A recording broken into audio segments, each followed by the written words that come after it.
નમસ્કાર મિત્રો, મારી પીઆર ગુજરાતી ચેનલમાં તમારું સ્વાગત છે। દેશ દુનિયાની તમામ તાજા ખબરો સૌથી પહેલા જાણવા માટે ચેનલને સબસ્ક્રાઇબ કરી દેજો। મિત્રો, અત્યારે હાલની સૌથી મોટી અને દુઃખદ ખબર સામે આવી રહી છે। જી હા મિત્રો, આપને વાત કરીએ તો કેદારનાથમાં હેલિકોપ્ટર ક્રેશ 5 લોકો સવાર હતા।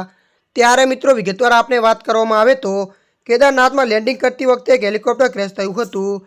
ત્યારે મિત્રો વધુ આપને જણાવી દઈએ કે હેલિકોપ્ટરમાં ડોક્ટર સહિત 5 લોકો હતા, બધા સુરક્ષિત છે। મળતી માહિતી અનુસાર વધુ આપને એ પણ જણાવી દઈએ કે આ પહેલા 8 મહિના રોજ ઉત્તરકાશી જિલ્લાના ગંગડીમાં એક હેલિકોપ્ટર ક્રેશ થયું હતું।